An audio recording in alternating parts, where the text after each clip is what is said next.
Hey everyone! In today's tutorial, I'm going to show you a fun technique that I learned in Art Journal Summer School, which I'm taking at Blocknote Academy. And it's to do this sort of illegible writing that you'll see in my journal pages here.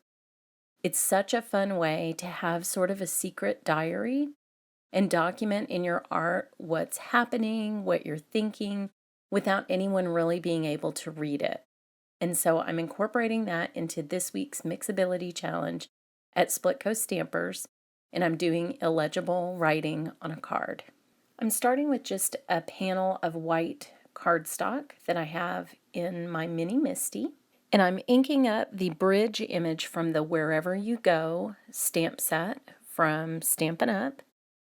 I love the graphic look of this image.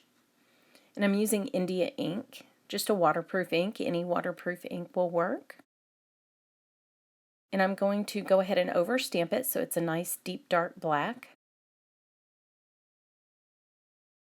And that will finish up that part of the stamping. I actually have a video on how I did this manicure, so you can click over for that. It's a fun crafty related video. And I've stamped the bridge again on a piece of removable label paper. This is what I use for masking, and there'll be a link to it in the supplies. I like it because it's very inexpensive and it doesn't damage the surface of my cardstock, so it's my favorite mask. And I'm masking this only because I want the sort of intricate parts of the bridge not to be covered up by my writing. Now I'm using a smoky slate Stampin' Write marker from Stampin' Up! It's a nice light gray. And I'm just going to start writing illegibly in the background. And this is great. I don't have great handwriting. And so this is a way to sort of embrace my not so great handwriting. But also I can just write down whatever I'm thinking at the moment. And no one can really read it. And so just let your hand be very loose. Just focus on what you're thinking and not the way that you're writing this. And just cover up the background of the cardstock. It's sort of like creating your own secret diary background stamp. And it's very fun.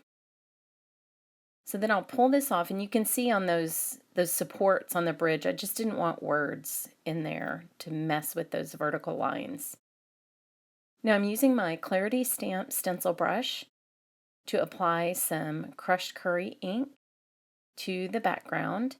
I'm going to do sort of a sunrise, sunset color scheme. So next up is Watermelon Wonder ink. These are all from Stampin' Up! Just to make that sky a little pink. And you'll see me going back with the yellow. That really blends the two colors together. If you go color 1, color 2, and then back to color 1, you'll get a more seamless blend. On the bottom, I've used Bermuda Bay. And then I'm going over the entire card front with yellow again.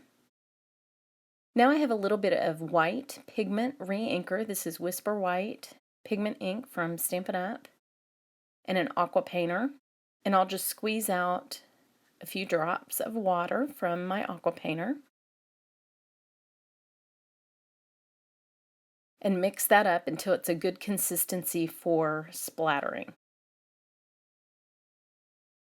And then I just tap on the aqua painter to add some little white droplets in the background. Since this is a mixed media challenge, I do have to use more than one medium. So I'm using dye ink and pigment ink. And that's as complicated as mixed media gets. You can make it more complicated, but really it's just blending a few mediums together and seeing what happens. I also went back and sponged a little bit of white ink for a starburst effect. And you can see what this fun, messy writing technique looks like on your projects.